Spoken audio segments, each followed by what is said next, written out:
কান চলচ্চিত্র উৎসবের ব্যস্ত শিডিউলের মাঝে একটুখানি ফুরসত।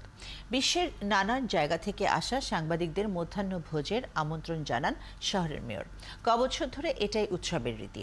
সেটি মেনেই নবম দিনে মেয়রের মধ্যাহ্ন ভোজ পরিণত হলো দারুণ এক মিলন মেলায়। কান থেকে আরও জানাচ্ছেন পার্থ সঞ্জয়।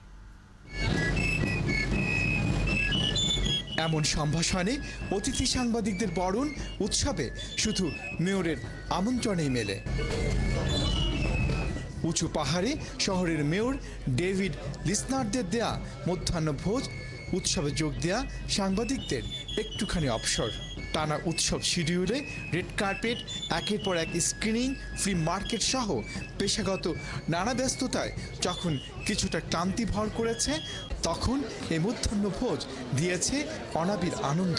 এই যে সবাই মিলে চলচ্চিত্রেরই প্রেমে, চলচ্চিত্রকে ভালোবেসেই এখানে একসঙ্গে হয়েছেন এবং তাকে এই শহরটা যে এত সুন্দরভাবে বরণ করে নিচ্ছে, সেটা ভীষণভাবে আমার মন ছুঁয়ে যাচ্ছে। সব সাংবাদিকরা আসে কান ফিল্ম ফেস্টিভ্যালে, সেটার জন্য মেয়র প্রতি বছর একটা লাঞ্চ আমাদের জন্য উনি অফার করে এবং সেখানে আসলে সবার একটা জায়গায় আসলে সবাইকে একটা ভীষণ আনন্দ হয়। নানা স্বাদের মেইন ডিশ, চিজ আর ডেজার্ট মেনুতে পরিবেশন করা হয় খাবার। ছিল ফরাসি ঐতিহ্য ওয়ান।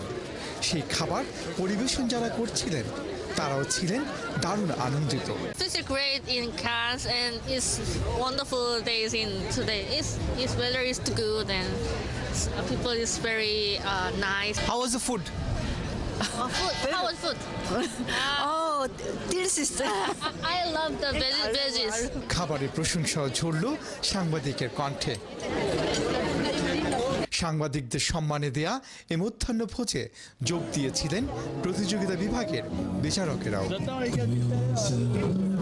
যে কোনো আন্তর্জাতিক আসরের মতোই কান চলচ্চিত্র উৎসবেও সাংবাদিকদের কাজ করা বেশ চ্যালেঞ্জ, এবং সেই চ্যালেঞ্জের মধ্যে যখন প্রতিনিয়ত তারা যেতে থাকে, তার মধ্যে মেয়রের এই যে মধ্যাহ্ন ভোজ সেটি দারুণ আইস ব্রেকিংয়ের কাজ করে, রিলিফের কাজ করে। সে অভিজ্ঞতা নিয়েই এখানে এসেছেন সাংবাদিকেরা, মধ্যাহ্ন ভোজ করছেন, দারুণ আনন্দময় সময় কাটাচ্ছেন। পার্থ সঞ্জয়, ৭১, কান, ফ্রান্স।